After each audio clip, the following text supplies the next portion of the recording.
Doctor Jagdish चंद्र माथुर जी द्वारा लिखा हुआ नाटक कोणार्क 1951 में प्रकाशित हुआ। इस नाटक में ऐतिहासिक दुर्घटना को माथुर जी ने बड़े ही प्रभावोत्पादक ढंग से चित्रित किया है। 7वीं से 14वीं शताब्दी तक उत्कल प्रदेश, जिसे आज हम उड़ीसा के नाम से जानते हैं, वहां पर भुवनेश्वर,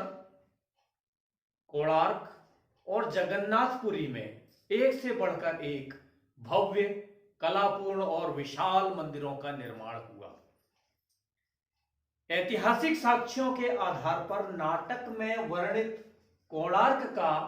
सूर्य देवता का देवालय महाराज राजा नरसिंह देव के शासनकाल में हुआ।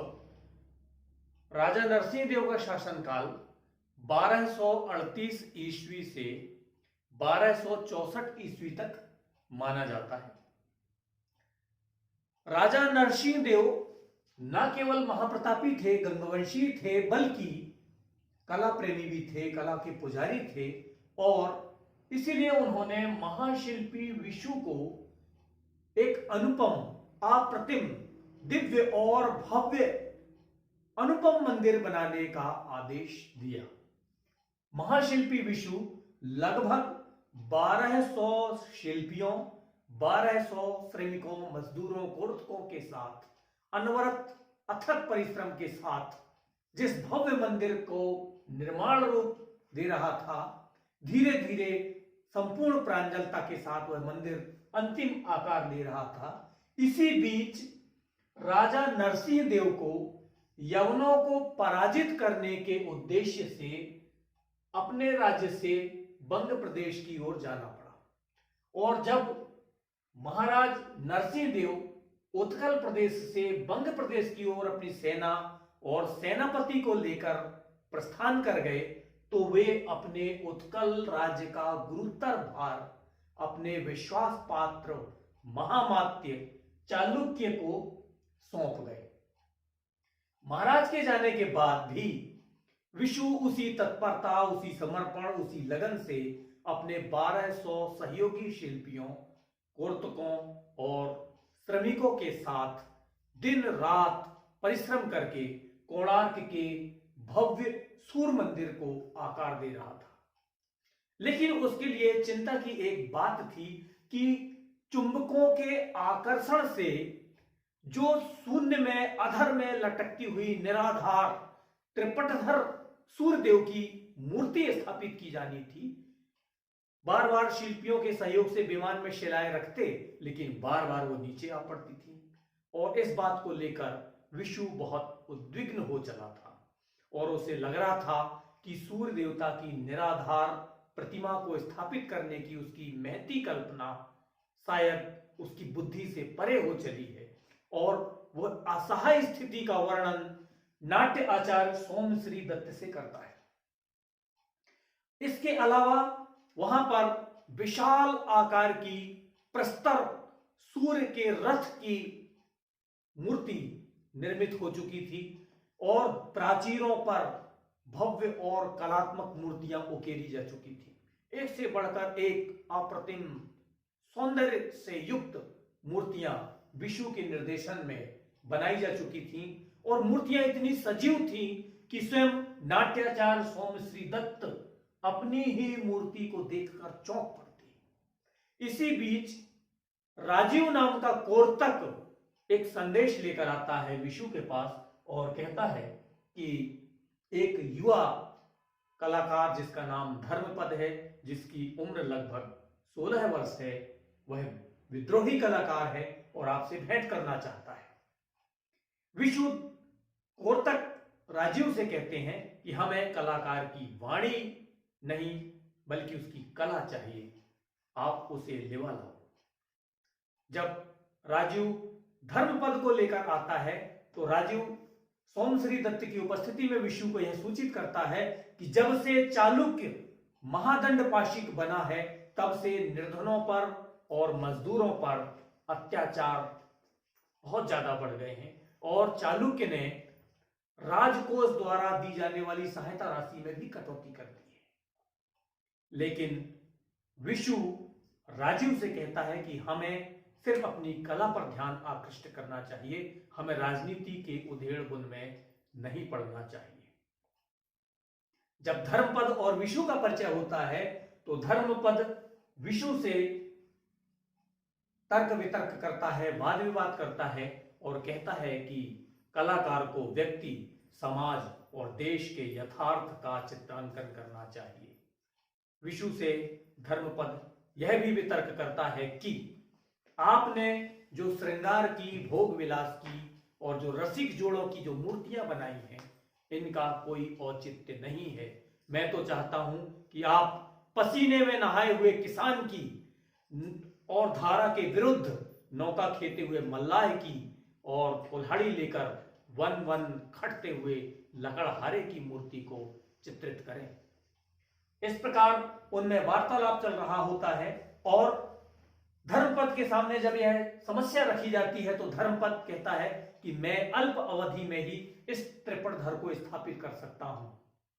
लेकिन मुझे बदले में पुरस्कार स्वरूप क्या मिलेगा? तो विशु उस धर्मपद से कहता है कि तुम्हारी जो इच्छा हो तुम मांग सकते हो। तब धर्मपद कहता है कि मूर्ति के प्रस्थापन समारोह के दिन मुझे प्रधान शिल्पी के अधिकार और पद चाहिए। और विशु धर्मपद को यह वचन देता है कि तुम्हें प्रधान शिल्पी बनाया जाता है। इस बीच आतताई चालुक्य आता है और विशु और सहयोगी शिल्पियों को यह धमकी देकर चला जाता है कि यदि 7 दिनों के अंदर त्रिपटधर स्थापित नहीं किया गया तो समस्त शिल्पियों के हाथ काट दिए जाएंगे। और नाटक का प्रथम अंक यहीं पर समाप्त हो जाता है। नाटक के द्वितीय अंक में हमें यह सूचना मिलती है कि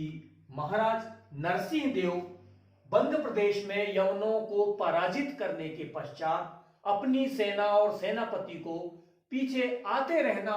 यह संकेत देकर स्वयं अपने रहस्य अधिकारी महेंद्र वर्मन के साथ अपनी राजनगरी की ओर लौट आए हैं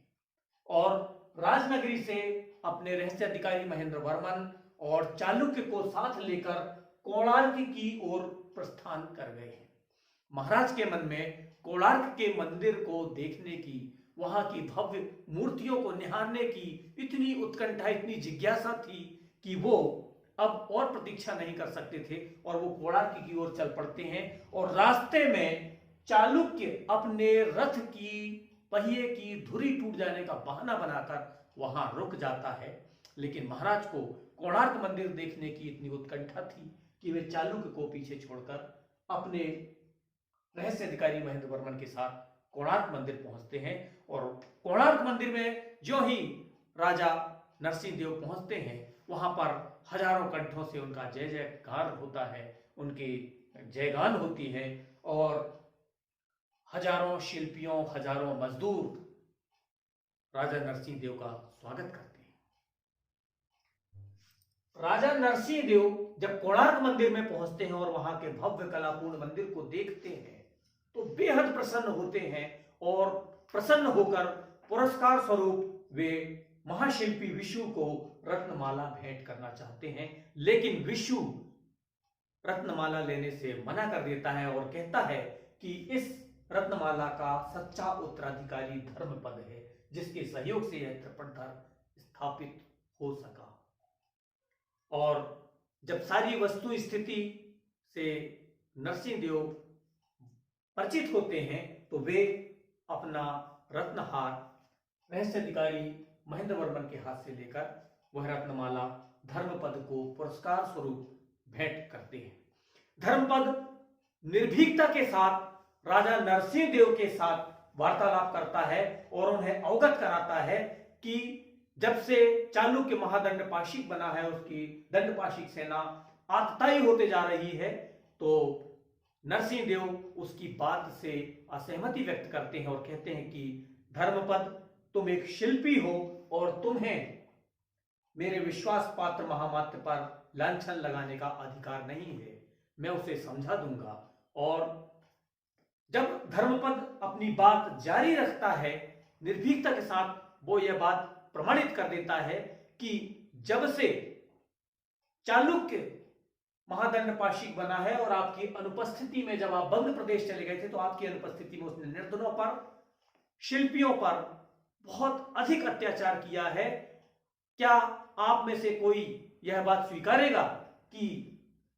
यहां के शिल्पियों की पीड़ा क्या आप जानते हैं? चालुक्य ने और उसके भृत्यों ने यहां के शिल्पियों और मजदूरों की भूमि छीन ली है, उनकी पत्नियों को दासी बना लिया है और उनका अत्यधिक उसने शोषण किया है। जब धर्मपद की यह बात नरसिंहदेव सुनते हैं तो उन्हें लगता है कि धर्मपद की बातों में कितनी सत्यता है, इसकी जांच होनी चाहिए। और वो महेंद्र वर्मन को आदेश देते हैं कि अभी तक पहिया और धुरी ठीक हो गई, अभी तक चालुक्य यहां तक पहुंचा नहीं है, आप पता करके आए कि चालुक्य कितनी दूर है। जब महेंद्र वर्मन उस ओर प्रस्थान करना चाहता है, इसी बीच में एक प्रतिहारी आता है और कहता है कि मैंने एक संदेश लाया है और चालुक्य का एक दूत जिसका नाम शैवालिक है वह आपसे मिलना चाहता है। जब उस दूत को वहां पर बुलाया जाता है तो शैवालिक नाम का दूत एक पत्र महाराज के नाम देता है जिसमें लिखा होता है कि चालुक्य ने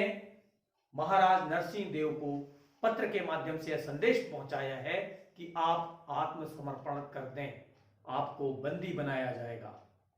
महाराज नरसिंहदेव मर मिटकर प्राण उत्सर्ग कर देना उचित समझते हैं, बल्कि वे, उन्हें यह कतई पसंद नहीं कि वे चालुक्य द्वारा बंदी बनाए जाएं। और उन्हें तब विश्वास हो जाता है कि धर्मपद ने सही समय पर सही सूचना दी थी। जब महेंद्र वर्मन सूचना लेकर लौटते हैं तब महेंद्र वर्मन के द्वारा यह जानकारी लगती है कि चालुक्य ने अपनी विद्रोही सेना के साथ बगावत करके कोणार्क के मंदिर को 3 ओर से घेर लिया है। चौथी ओर से कोई सेना नहीं आ रही थी क्योंकि चौथी ओर इस तरफ समुद्र था। कोणार्क को चालुक्य की विद्रोही सेना ने तीनों तरफ से घेर लिया है और उनकी योजना है कि वो कोणार्क के मंदिर में प्रवेश कर राजा को बंदी बना ले। तब धर्मपद वहां के शिल्पियों को, वहां के मजदूरों को इकट्ठा करता है, उनको टोली में विभक्त करता है, उनको कार्य सौंपता है और उनमें उत्साह जगाते हुए धर्मपद उनसे कहता है कि तुम्हारे पास जो छेनी, हथौड़ा और कुदाल है वही तुम्हारे अस्त्र है और हमें इन आतताइयों का मुकाबला करना है। और धर्मपद उस टोली का नेतृत्व करता है और कुशल संचालन करता है और मंदिर के शिखर पर खड़े होकर वहां से अपनी बनाई हुई सेना का निर्देशन करता है। तब धर्मपद और महेंद्र वर्मन राजा नरसिंहदेव को यह सुझाव देते हैं कि चालुक्य की जो सेना आ रही है, किसी तरह हम दिन भर उससे संघर्ष करेंगे और सूर्यास्त के पश्चात जो ही युद्ध विराम होगा, महाराज आप समुद्री मार्ग से नौका में सवार होकर बंग प्रदेश पहुंच जाइएगा और बंग प्रदेश में जो आपने अपनी सेना छोड़कर आए हैं उस सेना के साथ आप आइएगा और चालुक्य की सेना पर पीछे से आक्रमण कर दीजिएगा। यह रणनीति बनाई जाती है और महाराज को मंदिर के अंतः कक्ष में सुरक्षित पहुंचा दिया जाता है। और महाराज अंदर के कक्ष में जो ही जाते हैं, बाहर युद्ध प्रारंभ हो जाता है और धर्मपद उस अपनी बनाई हुई सेना का नेतृत्व कर रहा होता है और युद्ध जारी होता है। और इतनी कुशलता से धर्मपद उसका नेतृत्व करता है कि विशु के मन में यह प्रश्न आता है कि कला के क्षेत्र में इतना प्रतिभाशाली युवक और सेना के मामले में इतना उत्साही ये धर्मपद नाम का युवक आखिर है कौन। और यहीं पर नाटक का द्वितीय अंक समाप्त हो जाता है। नाटक का तृतीय अंक विशु और सोमश्री दत्त के वार्तालाप के साथ प्रारंभ होता है और हमें यहाँ यह जानकारी मिलती है कि चालुक्य के साथियों के द्वारा विशु के सहयोगी शिल्पियों पर लगातार